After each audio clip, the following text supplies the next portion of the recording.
같이 하나님 말씀 오늘 마태복음 5장인데요. 마태복음 5장 1절에서 12절까지 말씀 우리 같이 보겠습니다. 예수께서 무리를 보시고 산에 올라가 앉으시니 제자들이 나아온지라 입을 열어 가르쳐 이르시되 심령이 가난한 자는 복이 있나니 천국이 그들의 것이며 애통하는 자는 복이 있나니 그들이 위로를 받을 것이며 온유한 자는 복이 있나니 그들이 땅을 기업으로 받을 것이며 의에 줄이고 목마른 자는 복이 있나니 그들이 배부를 것이며 긍휼히 여기는 자는 복이 있나니 그들이 긍휼히 여김을 받을 것이며 마음이 청결한 자는 복이 있나니 그들이 하나님을 볼 것이며 화평하게 하는 자는 복이 있나니 그들이 하나님의 아들이라 일컬음을 받을 것이며 의를 위하여 박해를 받은 자는 복이 있나니 천국이 그들의 것임이라. 나로 말미암아 너희를 욕하고 박해하고 거짓으로 너희를 거슬러 모든 악한 말을 할 때에는 너희에게 복이 있나니 기뻐하고 즐거워하라. 하늘에서 너희의 상이 큼이라. 너희 전에 있던 선지자들도 이같이 박해하였느니라. 아멘. 주님, 우리 말씀 기억합니다. 주의 영이 아니고는 어떻게 주의 마음을 헤아려 알겠습니까? 오늘 주께서 우리를 향하여 이 복되다 하신 이 말씀을 저희가 듣기를 원합니다. 주님의 가슴을 알기 원하오니 주님의 그 뜨거운 가슴, 주님의 그 사랑의 마음을 알 수 있도록 성령 하나님 오늘 우리 가운데 오셔서 동일하게 역사하여 주옵소서. 주님 감사합니다. 사랑합니다. 주님, 우리가 주님의 팔에 안깁니다. 주님, 우리를 받아 주옵소서. 예수님의 이름으로 기도합니다. 아멘.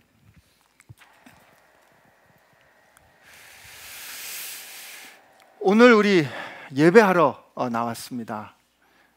예배 우리 할 때 우리 이제 예배를 잘 해야 합니다. 예배를 잘 드려야 합니다. 이런 이제 격려를 우리 받습니다. 저도 오늘 아침 일부 예배부터 이제 세 번째 예배를 하고 우리 오늘 부살렐도 이렇게 세 번째 예배를 하고 이 중에 이제 예배를 두 번, 세 번 이렇게 하는 분들도 계십니다. 예배를 할 때 우리 그런 얘기를 듣죠. 예배를 잘 해야 하나님께서 복을 주신다. 맞습니다. 우리는 하나님의 복 받아야 합니다. 우리 모두가 다 하나님께서 주시는 복을 받지 않으면 살 사람이 없어요. 여러분과 저는 하나님의 복에 의지해서 살아야 합니다. 그러나 우리가 하나님 앞에 예배할 때 예배 드리는 이유가 예배 드려서 하나님께 받을 복을 기대해서 하나님 앞에 예배하는 것으로 나온다면 사실 그것처럼 불행한 일이 없어요.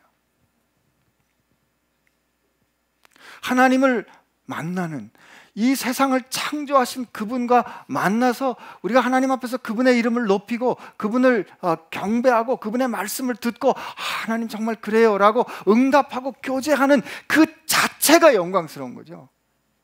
예배는 그 자체로 완결되는 겁니다. 그 뭔가를 위해서, 그 다음에 뭔가를 위해서, 그 예배 때문에 얻어질 뭔가를 위해서 나오면 여러분 한번 입장을 바꿔놓고 생각해 보세요. 여러분이 예배 받는 사람이라고 생각해 보세요. 우리가 예배 받는 사람인데 우리가 누군가 우리에게 와서 예배하는 거예요. 우리랑 같이 시간을 보내기를 원해요. 우리가 어떤 사람인지, 우리가 어떻게 얼마나 좋은지 고백하기를 원해요. 그리고 우리로부터 얘기를 듣기를 원해요. 그리고 나서 같이 시간을 보내는데 그걸로 족한 거라면 여러분 가슴이 얼마나 좋겠어요. 그런데 알고 봤더니 그게 아니고 그렇게 사귀고 나서 그렇게 사귄 거를 통해서 우리 주머니에서 뭔가 나오는 걸 원하는 거를 여러분이 나중에 알았다면 그 시간이 얼마나 섭섭하겠어요. 예배는 그 자체로 영광스러운 겁니다. 우리가 예배할 수 있는 사람이 됐다처럼 하나님 앞에 영광스러운 게 없어요. 우리가 하나님 앞에 나와서 그 영광의 보좌 앞에 나와서 아버지라고 그 무릎팍에 들어가 안길 수 있는 거 말이죠. 이것처럼 영광스러운 그것이 없는 겁니다. 또 우리 특히 목회자들이 이 잘못하는 것, 실수하는 거 있어요. 우리 찬양팀한테 부탁해요. 오늘 찬양을 잘해줘야 돼. 찬양을 잘해서 말이지 가슴이 좀 뜨겁고 가슴이 부들부들해져야 내가 말씀을 할 때 말씀이 팍팍 꽂히지. 오늘 찬양 인도자들이 잘해줘야 돼 라고 부탁할 때가 있어요. 옛날에 우리 부흥회 할 때 기억나지 않아요? 설교 이렇게 부흥회 보통 때는 안 하다가 부흥회 하면 이제 북이 등장하지 않습니까? 요즘은 저런 북이 있지만 옛날에 진짜 둥. 그래서 뭐 어떤 거 하죠? 이 기쁜 소식을, 그죠? 온 세상 뭐 주의, 하여튼 찬양이 반복되고 뜨거워진 다음에 이제 벌써 이 저 부흥 강사 올라오면 벌써 분위기 이제 다 여러분 하면 벌써 교회가 떠나가죠. 이제 아멘. 저는 옛날에 찬양인도 하다가 너무 열심히 찬양인도 하다가 설교할 때 자는 거야. 근데 제가 이 고백을 하려는 건 의도는 아니었어요. 그러나 우리가 찬양을 이렇게 설교 말씀을 듣기 위해서 우리 영혼과 심령을 준비하는 거로 찬양을 생각하는 것 또한 실수입니다. 찬양은 그거 아닙니다. 찬양은 말 그대로 우리 하나님을 높이는 거예요. 덜도 더도 아닙니다.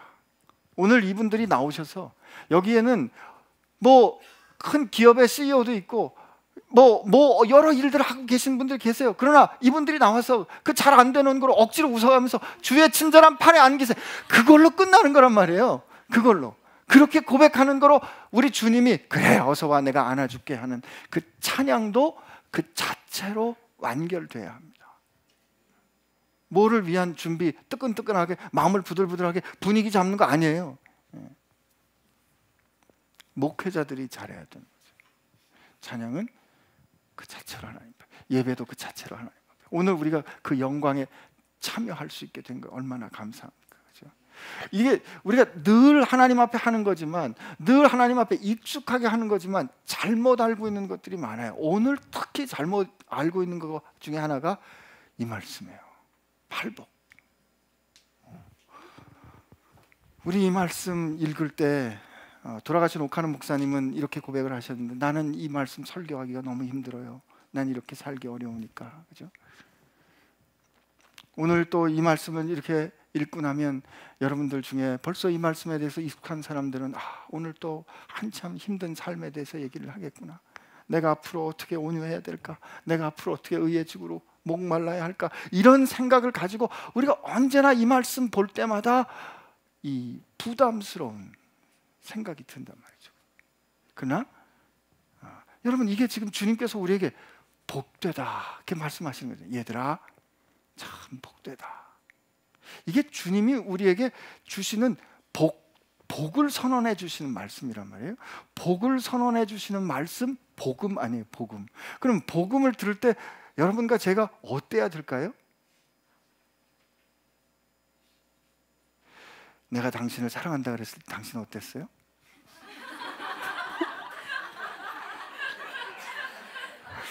민망한가 봐.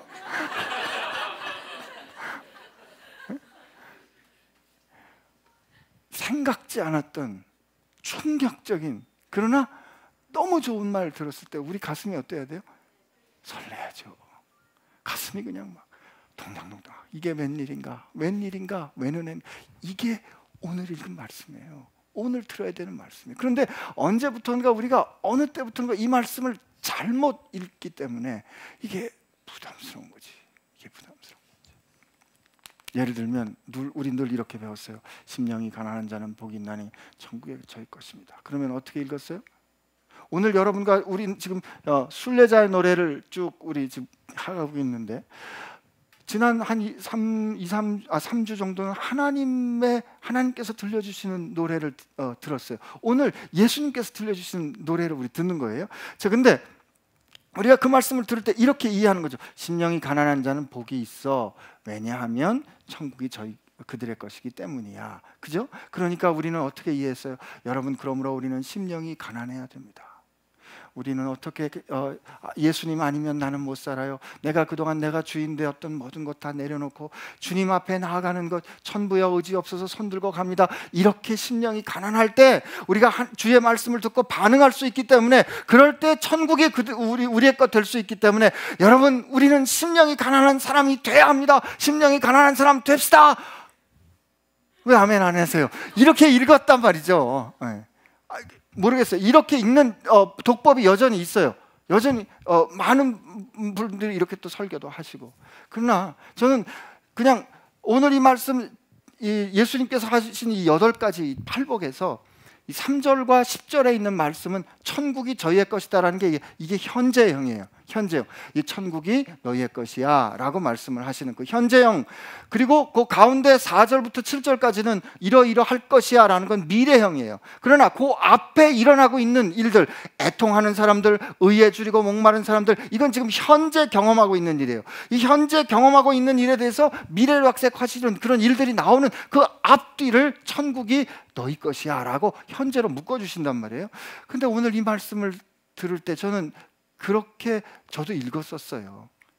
목사의 아들이 얼마나 그 말씀 오랫동안 듣고 자랐겠어요. 그러나 그게 견디기 어려워요. 다 이 말씀 볼 때마다 가슴이 무겁고, 이 말씀 볼 때마다, 그래서 이 성경 주석, 아주 보수적인 성경 주석 스코필드 성경 주석 같은 걸 보면 이렇게 돼 있어요. 그러므로 예수님의 이 선언은 우리가 도저히 이 세대의 이 율법을 이룰 수 없는 걸 우리로 가르쳐 주심으로 말미암아, 그러므로 우리는 은혜로 구원받는 것을 가르쳐 주는 말씀이다라고 해석을 했어요. 그러면 주님은 모세보다 더 말하자면 이게 너무하신 분이죠. 차라리 말씀을 하실 것 같으면 좀 될 법한 얘기를 하셔야지. 못 지킬 얘기를 해주시는 여러분 여기 선생님들 계신데 시험 문제 내주시면서, 야, 내가 안다. 너희는 이거 못 풀 거를 내가 알아. 그러나 내가 너희들에게 이 시험 문제를 내는 이유는 결국 내가 너희들을 은혜로 F에서 구원해 줄 것이고, 내가 얼마나 좋은 선생님인 것을 증명해 줄 거기 때문에 너희들에게 이 시험 문제를 낸다. 정답은 너희들이 틀리는 거야. 이러면 그 선생님을 존경할까요? 아닙니다. 존경 안 합니다. 그렇다면 오늘 주님께서 왜 이 말씀 우리에게 이렇게 주시는가? 저는 이 말씀 첫 번째 말씀, 천국이 그들의 것이다를 우리 한번 같이 해석해 볼 때, 오늘 이 말씀을 우리가 듣는 이 청중들, 처음에 이 말씀을 들었던 이 청중들 그 컨텍스트, 이 상황을 같이 보고, 그리고 천국이 저희 것이다라고 주님께서 말씀하시는 그 천국에 들어간다, 우리가 천국이 우리에게 왔다, 혹은 우리가 천국 안에 옮겨진다라는 그 현실을 놓고 이 말씀을 한번 그 뜻을 생각을 해보자는 거죠. 이 5장 1절 한번 우리 같이 보겠습니다. 시작. 예수께서 무리를 보시고 산에 올라가 앉으시니 제자들이 나온지라. 이때 무리를 보시고를 영어 성경을 보면 seeing the cloud 이렇게 돼 있어요. 그러니까 이게 seeing이란 말은 이 분사형이거든요. 분사형은 그 앞에 부분을 그냥 같이 받는다는 뜻이에요. 앞에 부분에 있는 말씀과 같이 이어지는데 4장 23절에서 25절을 보면 예수께서 온 갈릴리로 두루 다니사 회당을 가르치시며 천국 복음을 전파하시고 백성 중에 모든 병과 모든 악한 것을 고치시니 그의 소문이 온 수리아에 퍼진지라. 사람들이 모든 앓는 자, 곧 각성병에 걸려 고통당하는 자, 귀신 들린 자, 간질하는 자, 중풍병자를 데려오니 그들을 고치시더라. 갈릴리와 데가볼리와 예루살렘과 유대와 요단강 건너편에 수많은 무리가 따르니라. 예수께서 무리가 나오는 것을 보시고 지금 말씀하신.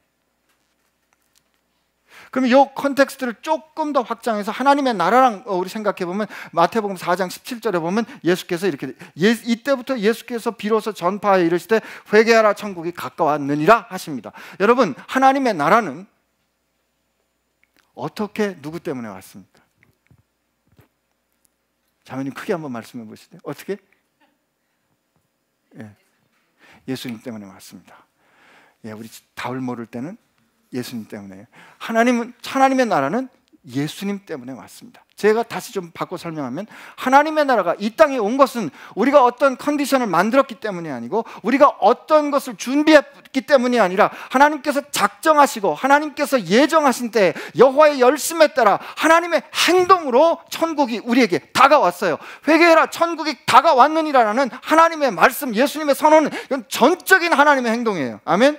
주님께서 오셔서 행동하신 거예요. 주님께서 오셔서 천국을 당신을 통하여 가져오시면서 선언하십니다. 돌이켜.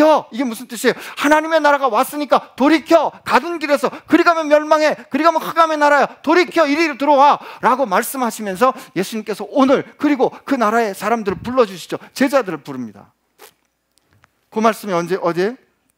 18절. 갈릴리 해변을 다니시다가 두 형제 곧 베드로라는 시몬과 그의 형제 안드레가 바다에 그물을 던지는 것을 보시니 그들은 어부라. 말씀하시되 나를 따라오라. 내가 너희를 사람 낚는 어부가 되게 하리라 하시니 그들이 곧 그물을 버려두고 예수를 따르니라. 예수를 따랐다 그들이 하나님의 나라에 들어간 거죠. 하나님의 나라는 예수님 계신 것이고요. 하나님의 나라가 예수님 계신 것이라는 것은 에덴 동산이 처음에 하나님께서 동산에 거니시더니 그랬잖아요. 동산에 거니실 때 항상 죄짓기 전에 아담과 하와는 언제나 하나님이 거니실 때 그 곁에 같이 갈 수 있는 삶을 살았어요. 그러나 그들이 죄짓고 난 다음에 하나님이 거니시는 걸 보고 숨잖아요. 그죠? 하나님의 나라는 하나님과 같이 사는 나라입니다. 아멘. 주님께서 결정하셨어요. 선지자를 통해서 말씀하셨어요. 내가 내 백성 가운데 장막을 펴고 그들이 내가 있는 처소가 될 거고, 요한계시록에 보면 친히 어린 양께서 성전이 되어주신다 그랬죠. 하나님 우리와 함께 하시거든요. 여러분, 이슬람 사람들이 이렇게 말해요. 종교 다원주의자들이 이렇게 말해요. 그들도 하나님을 믿지 않느냐, 그들도 아브라함을 조상으로 말하지 않느냐. 그런데요, 이슬람이 말하는 잔낫, 이슬람이 말하는 천국에는 하나님이 안 계십니다.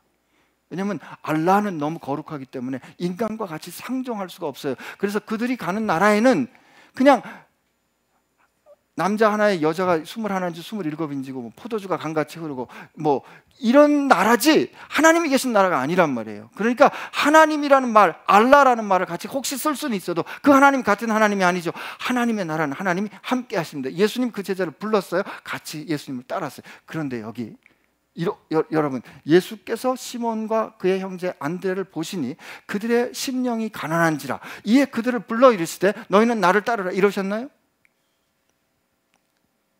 아니, 이러셨어요? 아니죠. 그들이 준비 안 됐어요. 준비 안 된 그들을 예수님께서 부르셔서 그들을 이리 와 그랬을 때 그들이 따랐거든요. 그래서 그들은 하나님 나라 들어갔습니다. 심령이 가난한 건 컨디션이 아니에요. 조건이 아니에요. 그럼 다시 한번 그 밑에 보니까 예수님은 지금 하나님의 나라의 에 대한 가르침을 그들에게 보여주시기 전에 예수님의 그 교육의 특징 중에 하나는 예수님 먼저 보여주세요. 먼저 보여주시고 그 현재를 먼저 보여주신 다음에 그걸 정리해 주시는데 그게 아까 제가 좀 전에 빠르게 읽어드린 23, 24, 25인데 거기 보면 각종 병에 걸려 고통당하는 자, 귀신 들린 자, 이 귀신 들린 자는 뭐 더군다나 하나님의 나라에 멀겠죠, 그죠? 그리고 간질하는 자는 마태복음 17장에 보면 예수님께서 변화산상에 올라가셨다가 내려오실 때 밑에 자꾸 쓰러지고 간질하는 아이를 이 제자들이 못 고치는 얘기를 하잖아요. 이때 이가 오랫동안 고통당하는, 이게 하나님께서 기뻐하시지 않는 세력에 부박되어서 사로잡혀서 고생하는 실존을 드러내요. 또 중풍병자를 데려오니 했을 때, 여러분 중풍병자 사건 아시죠? 마태복음 9장과 마가복음 2장에 나오는데 중풍병자가 자기가 혼자 갈 힘이 없으니까 자기 네 친구하고 같이 데리고 가서 네 친구가 지붕을 뚫고 중풍병자를 내려줄 때 예수님께서 중풍병자의 실존에 대해서 첫 번째 말씀을 거신 게 뭐예요? 소자야 내 죄 사함을 받았다 했잖아요. 그러니까 이 중풍병자, 간질하는 자, 귀신 들린 자, 이들은 육체가 괴로워요, 마음이 곤고해요. 그리고 그들로 하여금 죄인이라는, 종교적으로도 하나님께 정죄받아 형벌받았다는 그런 상황 가운데 있어요. 이들이야말로 하나님 나라부터 먼 사람들이죠. 이런 사람들이 심령이 가난한 사람들이에요.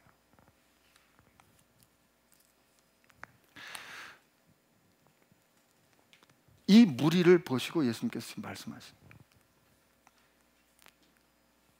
자,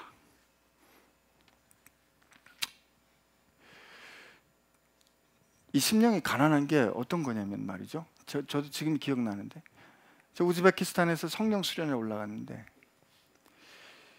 10몇 살 된 자매였어요. 근데 이제 아버지가 새로 이제 결혼을 하셔가지고 얘가 이제 의붓 엄마 밑에 크는 자매인데 말할 수 없는 박해를 받았어요. 그러니까 박해라는 게 이제 집에서 이렇게 몸종처럼 산 거예요. 학교도 못 다녔어요. 근데 이 자매가 성령 수련회에 왔는데 자매에게서 발견된 특징이 뭐냐면 대답이 없어요. 그리고 감정 표현이 없어요. 아무리 무슨 말을 해도 답이 없어요. 아무리 무슨 말을 해도 좋다 나쁘다가 없는 거예요. 그러다가 성령 수련회가 끝난 무렵에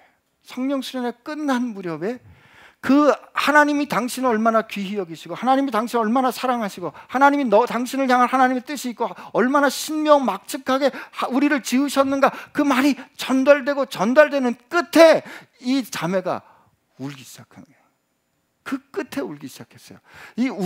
그때 그 끝에 울기 시작했다는 말은 뭐냐면, 그 가운데 그동안에 이 자매의 삶이 얼마나 사람답지 않은 취급을 받았기 때문에 그 17살, 8살 이 여자아이가 마땅히 가져야 될 감정조차 자라지 않은 상태가 됐던 거죠. 이런 실존이 가난한 겁니다. 여러분, 이게 가난은 나라도 구제를 못한다는 게, 제가 이게 요즘은 가난은 나라가 구제를 해야 된다고 자꾸 그러지 않습니까? 근데 이게 가난이 얼마나 심각하냐면 말이죠, 암 환자들 사망 통계를 보면 강남구하고 서초구에 사시는 암 환자들이 제일 덜 죽습니다. 이거 우리나라 통계예요. 은평구, 서대문구, 중량구, 못 사는 동네에 사는 암 환자들이 제일 사망률이 높아요. 이게 우리가 사는 현실이라니까요. 이게 가난한 거죠. 우리 중에 누구도 잘 살고 싶은 사람이 어디 없겠어요. 그러나 못 가는 게 할 수 없는 거예요. 나는 갈 수 없는 그런 상황에 있는 그들에게 예수님께서 지금 선언하시는 거예요. 복되다 너희들이. 얘들아, 너희들이 복되다. 마음이 가난한 사람들아. 왜요? 우리가 어떻게 복될 수 있어요? 왜? 하나님의 나라가 너희 것이니까. 어떻게 해요? 나 때문에. 내가 너희에게 그 하나님의 나라를 가져다 줬고, 내가 이제 너희들을 그 하나님의 나라로 들어올 것이기 때문에, 너희들의 실존이 지금 그러해도, 너희들의 현재가 그러해도 너희들은 지금 복된 거야 라고 예수님이 선언하시는 거예요. 여러분, 이거는 하나님의 나라가 그들의 것이기 때문에 이게 조건이에요. 이게 결과가 아닙니다. 여러분, 우리 솔직히 생각해 보세요. 우리가 무슨 노력을 한들, 우리가 어떤 업적을 쌓은들, 어떤 하나님 앞에서 우리가 좋은 행위를 한들, 우리가 어떻게 하나님 나라에 우리 능력으로 들어갈 수 있어요. 우리 없다는 것 잘 알잖아요. 우리 중에 누구도 들어갈 수 없다면 그건 그들도 마찬가지예요. 부자도 마찬가지예요. 높은 사람도 마찬가지예요. 저 가난한 사람도 마찬가지예요. 그 모든 사람이 다 하나님의 나라 갈 수 있는 유일한 길은 예수님인 거죠. 예수님이 그들에게 하나님의 나라를 가져다 주셨기 때문에, 예수님 우리에게 하나님의 나라를 가져다 주셨기 때문에 그것이 우리 삶의 조건이에요. 그게 출발이에요. 그것이 이루어졌기 때문에, 예수님 때문에 지금 내 삶의 실존이 가난하고 공고해도 복된 거죠. 이렇게 읽을 때, 이렇게 들을 때 이건 복음이 됩니다. 달라스 빌라드가 이걸 아주 기가 막히게 설명을 해줬는데, 우리가 이거를 심령이 여러분 가난한 태도를 가져야 하나님의 나라에 들어갑니다 라고 말하는 건, 이걸 행위 구원이 아니라 태도 구원의 이 해석이라는 거죠. 우리가 하나님 앞에 마음이 가난한 태도를 가져야 우리가 하나님 앞에 들어갈 수 있다는 건, 이건 하나님의 은총을 우리가 가리운 율법주의로 만드는 거예요. 이 폭발력이 있는, 이 가슴이 벅차오르는, 정말 이 세상을 다 가질 것 같은 이 기쁨의 소식을 조건의 율법주의의 메시지로 바꾸는 게 바로 우리의 잘못된 독법이라는 거죠. 여러분, 우리 중에 누구도 하나님 나라에 들어갈 사람은 없었습니다. 그런데 그분이 우리를 흑암의 나라에서 아들의 나라로 옮겨주셨어요. 그랬기 때문에 이 세상 어떤 형편에 있는 사람에게도 우리는 복되다 말할 수 있는 겁니다.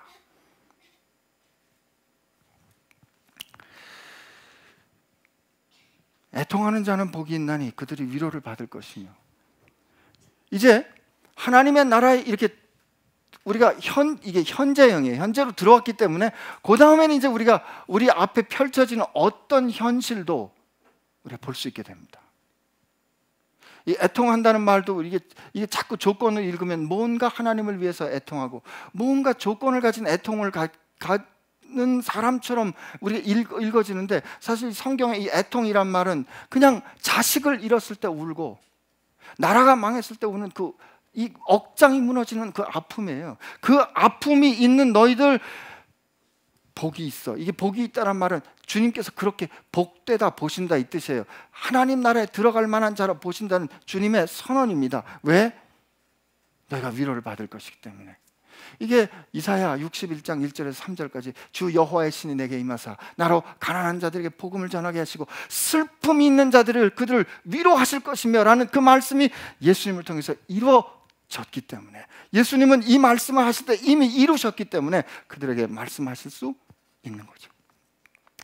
온유한 자는 복이 있나니 그들이 땅을 기업을 받을 것이며, 이게 시편 37편 11편 11절에 나오는데, 이때 온유한 자는 우리 그렇게 읽었어요. 부드러운 사람, 젠틀한 사람, 험블한 사람. 그러나 성경에 이 온유하다라는 이 말을 그대로 쭉 구약까지 찾아보면 afflicted, 이게 oppressed, 압제당하고 또 눌림을 당하는 사람들, 여러분들이 복이 있어요. 지금 괴로움을 당하는 사람들, 여러분들이 복이 있어요. 왜냐하면 그들이 땅을 기업으로 받을 것이기 때문입니다. 이게 이 말이 온유한 자는 복이 있고 그들이 땅을 기업으로 받을 거라는 그 말이 시편 37편 11절에 나오는데, 우리 한번 찾아봅시다. 시편 37편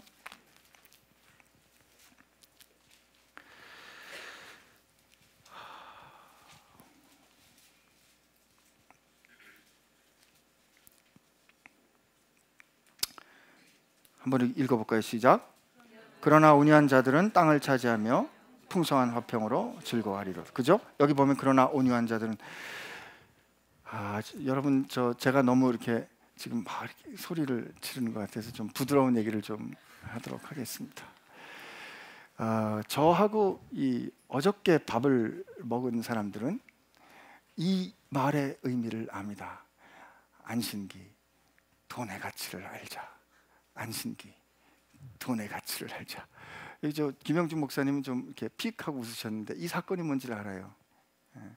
이 사건 말하자면 사실 깁니다. 길기 때문에 이게 제 신혼초에 있던 일인데, 아무튼 저희 집에 물이 새가지고 누가 고치러 오셨어요. 아파트 경비실에 고치러 오셨는데, 제가 그분이 한 1시간인가 수리를 하러 이제 뭐 지붕도 뜯고 뭐 이렇게 수고를 해서, 그 당시에 제가 이제 레지던트 3년 차였거든요. 그래서 저분이 너무 수고를 하셔가지고 너무 고마운 거예요. 그래서 신혼초고 이 즐거운 나의 집인데 고쳐주셨잖아요. 그래서 이제 뭐 감사할 길이 없어 지갑에서 아주 호기 있게 돈을 다 꺼내가지고 이제 사례를 줬습니다. 이게 안 줘도 되는 건데 준 거예요. 근데 이제 아내가 그때 이제 신혼초니까, 여보, 그래서 뭐 돈을 줬냐 그래서, 돈을 줬지 그럼. 그래서 얼마를 줬어요? 그래서 10만 원 그랬어요. 여러분 그게 92년도입니다. 92년도에 10만 원이고, 그때 제 월급이 한 200 한 몇십만 원 했는데 10만 원을 딱 준 거예요. 했더니 아내가 그냥 깜짝 놀라면서 저를 그 뒤로 한 20분인가 혼내는 거예요. 당신은 돈의 가치를 모른다. 어쩌면 그럴 수가 있냐. 뭐. 그래서 제가, 아니 내가 어디 가서 강의를 해도 뭐 그 정도를 받고, 이분은 뭐. 근데 이제 도저히 이게 신혼초인데 이게 해결이 안 되겠어요. 그래서 제가 이제 지혜롭게 청소기를 딱 꺼내가지고 백큐음을 꺼내서 이제 백큐음을 하면서 이제 제가 외친 겁니다. 안신기, 돈의 가치를 알자. 안신기, 돈의 가치를 알자. 그때 이게 아내가 말이죠. 그때 이제 픽하고 웃으면서 이제 그 갈등이 해결이 됐는데, 제가 뭐 이렇게 말씀을 드리는 이유는, 이 이야기를 들은 분들은 안신기, 돈의 가치를 알자, 이 한마디를 들을 때 그 모든 상황이 다 딸려오는 거죠. 제가 이 말씀 드리려고 길게 얘기했어요.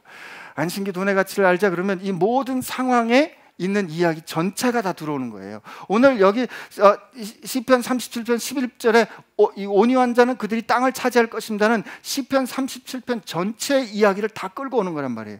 이 시편 37편 전체 이야기는 보니까 악인이 땅을 차지하고, 악인이 하나님의 재물을 삼키고, 악인이 세상을 다스리는 것 같은 이때에 하나님 앞에 그가 나가는 거예요. 그 악인에 의해서 고통당하는 그가 하나님 앞에 나가서 하나님 앞에 고백하는 믿음의 고백이 이 37편 입니다. 그러므로 이 말씀을 볼 때 이 하나님의 말씀을 우리 가슴에 담고 읽어야 되는 거죠. 또 보세요.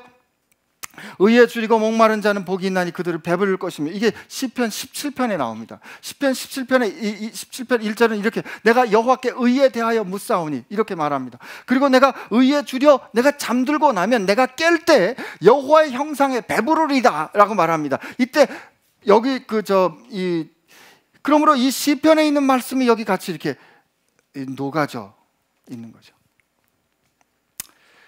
긍휼히 여기는 자는 복이 있나니 그들이 긍휼히 여김을 받을 것이다. 이건 출애굽기 34장에 나는 여호와로다, 여호와로다, 인자가 풍성하고 긍휼한 여호와로다 말씀하십니다. 마음이 청결한 자는 구약 성경에 하나님께서 정결한 자, 마음이 순결한 자, 정련된 금과 같은 자, 정금 같은 이런 것, 나뉘지 않은 마음을 가진 거예요. 화평케 하는 자 복이 있다. 하나님의 아들로 일컬음을 받을 것이다. 이런 말씀을 여기 이렇게 나오는데, 오늘 이 말씀을 읽을 때 중간에 우리 의에 줄이고 목마른 자는 복이 있나니, 예를 들어서 의에 줄이고 목마른 자는 복이 있나니 할 때 의에 줄이고 목마른다, 마지막에 10절에 보면 의로 인하여 핍박을 받은 자는 복이 있다. 11절 12절이 그 설명인데, 예수님 때문에 핍박을 받으면 그게 의를 위하여 핍박을 받는 거고, 그러면 의에 줄이고 목마른다는 뜻은 우리가 어떤 뜻이 될까요? 하나님, 우리가 살아가는 동안에 예수님의 뜻대로 살아가야 되는데 왜 예수님의 뜻대로 안 될까요? 라는 질문과 그 질문 때문에 생기는 갈등과 고민, 그것을 가지고 살아가는 사람들을 향하여 우리가 의에 줄이고 목마른 자라고 할 수 있는 거죠. 주님의 은혜로 우리가 하나님의 나라에 들어왔어요. 주님의 은혜로 하나님의 나라에 들어와서 사는데, 들어와서 사는 우리가 여전히 우리의 삶 가운데 애통하는 일, 하나님의 뜻대로 이루어져야 함에도 불구하고 그렇게 되지 않아서 하나님의 뜻을 간절히 사모하고 안타까워하는, 의에 줄이고 목말라 하는 상황들이 우리 가운데 일어나는 거죠. afflicted 되는 일이 일어나요. 우리가 악인에 의해서 휘둘리는 같은 상황이 일어난단 말이에요. 이런 일이 일어날 때 주님께서 격려하시는 거예요. 괜찮아, 니네들이 지금 그런 상황이 있어도 괜찮아. 왜? 하나님의 나라에 너희들이 들어왔으니까 결국 내가 다 갚아줄 거니까.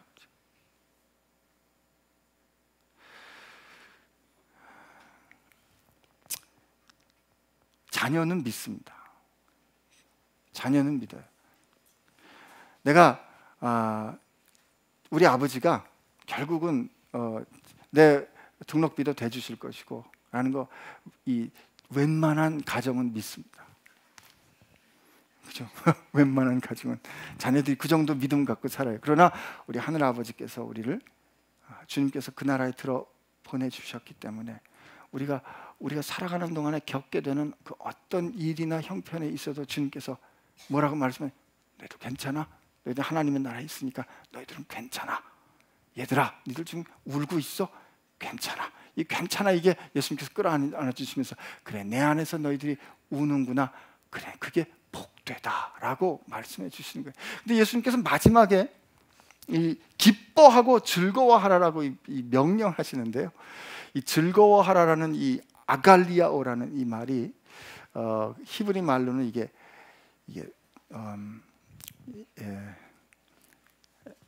라나나 이렇게 이제 돼 있는데, 이게 크게 소리를 외치는 거예요.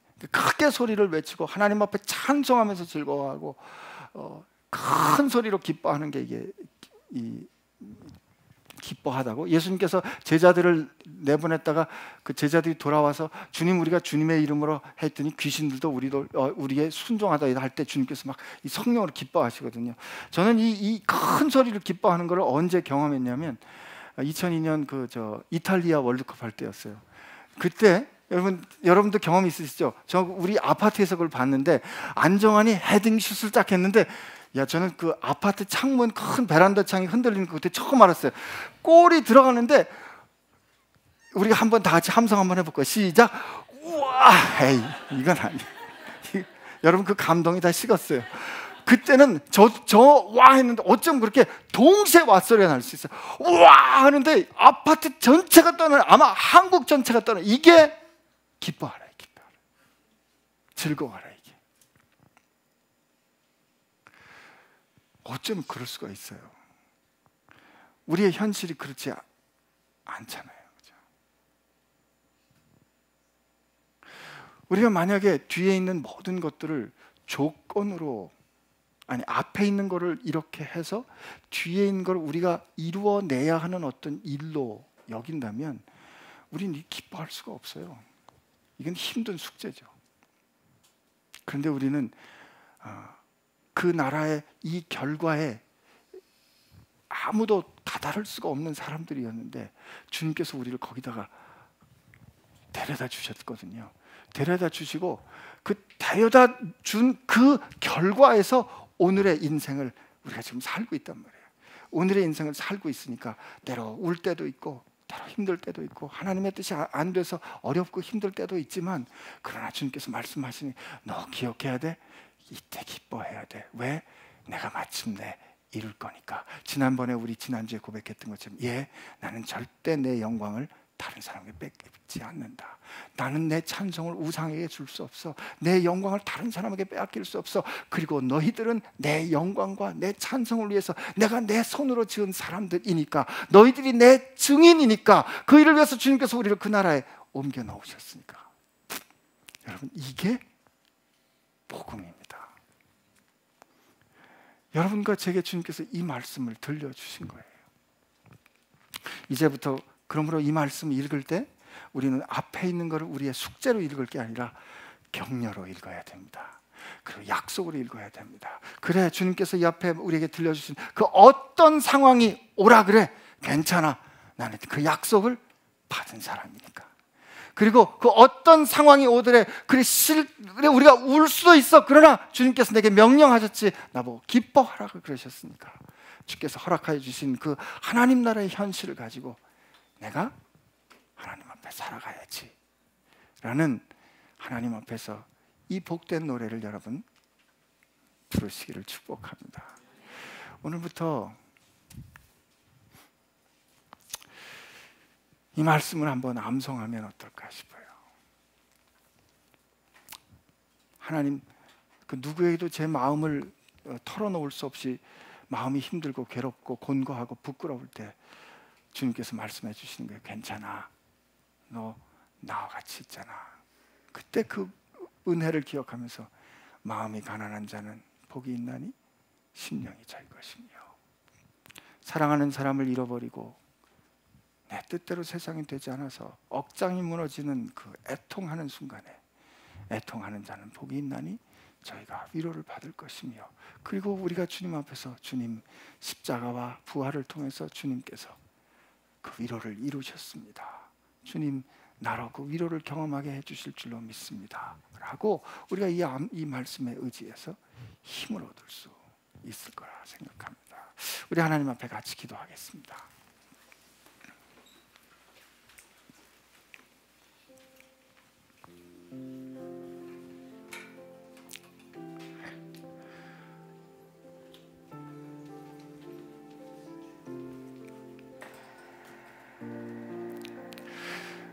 오늘 주님이 우리에게 말씀하십니다.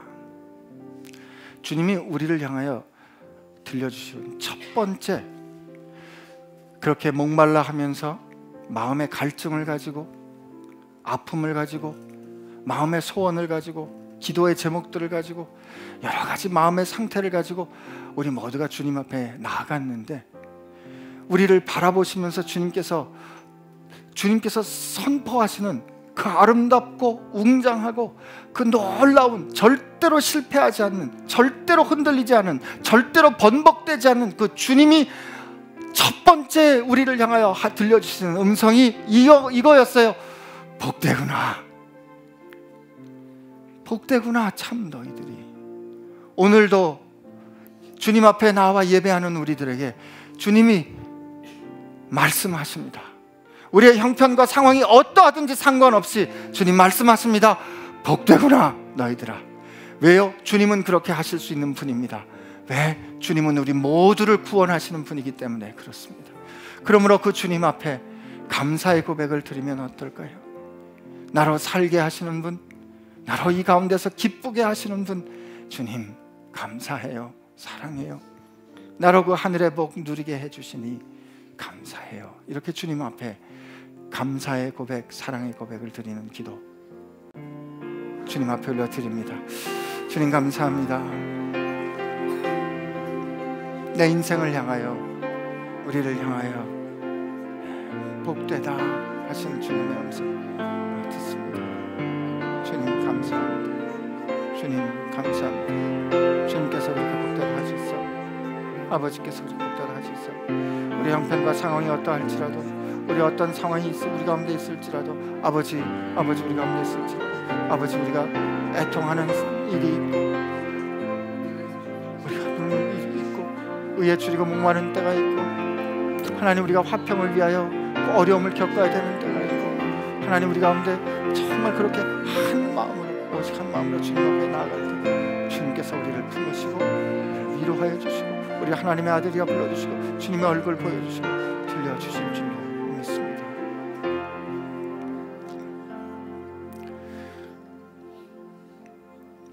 주님, 오늘 이 예배를 드리기 전에 젊은 부부의 아기를 제가 품에 안았습니다. 2개월 된 아이였습니다. 아기를 낳은 후에 처음 교회에 나와 엄마 아빠가 아기를 자랑하며 사랑하며 보여주었습니다. 주님, 그 2개월 된 갓난 아기를 품에 안았을 때, 그리고 제 품에 안기어 그 아이가 웃는 그 모습을 보며 제 가슴에 벅차올랐던 그 사랑과 감사를 기억합니다. 오늘 우리 이 예배를 시작하며 주의 품에 안기세라는 찬양을 주님 앞에 드리며 나갔습니다. 주님, 우리는 우리가 좀 깨끗해야, 우리 삶을 정리할 수 있어야, 우리 하나님 앞에서 좀 체면과 염치를 차려야 주님 앞에 나갈 수 있을 거라고 생각했는데, 우리의 형편의 상황이 어떻게 가난하고 어떻게 부끄럽든지 주님, 우리 보는 순간에 우리를 그냥 덥석 안아주시면서 우리를 사랑하는 눈길로 바라보시며 하시는 말씀이 복되구나, 참 복되구나 였습니다. 주님, 감사합니다. 이것이 우리를 향한 주님의 가슴인 것을 알았사오니 감사합니다. 주님이 우리 인생을 향하여 복되다 봐주시고 복되다 선언하시고, 그리고 우리의 인생이 복된 인생 되도록 이끌어 주실 것이오니 하나님, 저희가 세상에서 복된 주님의 자녀로 살겠습니다. 감사합니다. 우리를 그렇게 받아주시고 우리를 그렇게 천국 백성에서 즐겁게 살 수 있도록 해주셔서 감사합니다. 사랑합니다. 예수님의 이름으로 기도합니다. 아멘.